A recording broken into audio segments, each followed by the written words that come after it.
Posible raw na sa breaker ng Agus 1 Hydroelectric Power Plant sa Marawi City, nag-ugat ang malawakang blackout sa Mindanao kahapon.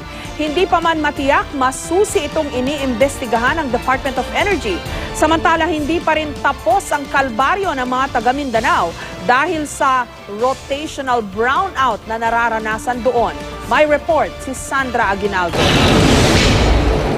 Iisa ang pangako ng Department of Energy at National Grid Corporation kahapon. Maibalik lang ang kuryente, tututukan na nila ang investigasyon sa nangyaring blackout sa Mindanao.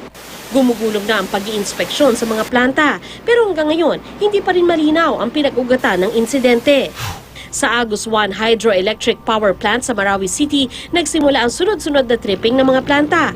Madaling araw kahapon. Ayon yan sa DOE at NGCP. Normal daw ito kung tutuusin, lalo na kung may madidetect na aberya sa labas ng planta. Ito raw ang mekanismo para maprotektahan ang iba pang power generation unit. The tripping, as earlier stated, is due to some line faults or system disturbance which are outside the control of our power plant. Ang kaso, hindi pa rin matukoy na National Power Corporation kung saan nagmula at ano external disturbance na pinag-ugatan ng tripping. Baka may transient line fault yung linya.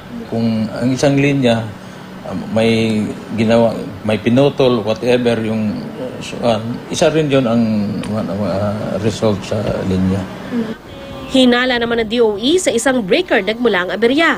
Ayon sa NGCP Mindanao System Operations, ang breaker ay bahagi ng switcher. Ang switcher ng Agus 1 konektado sa switch ng iba pang planta.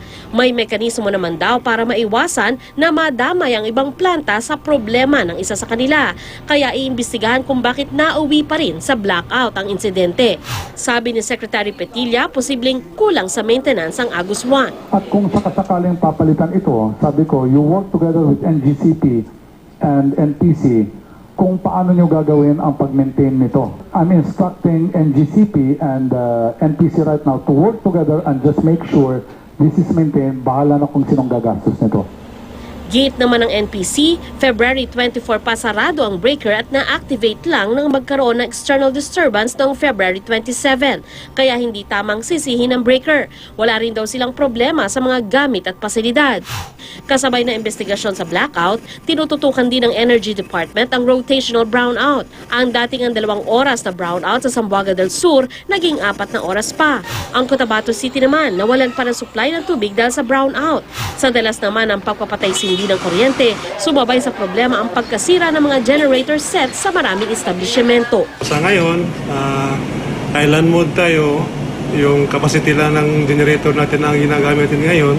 Paliwanag ng DOE, kulang pa ng 200 megawatts ang supply ng kuryente sa Mindanao dahil sarado pa rin ang Esteag Power Plant. Wala pang katiyakan kung kailan ito magiging operational ulit. Pero kung sakali, may ibsan na raw ang problema sa rotational brownout. Itinatayo na rin ang 4 na power projects sa Davao del Sur, Sarangani, Misamis Oriental at Iligan City. Inaasang sa 2015 o sa 2016 mararamdaman na ang kaluwagan sa power supply.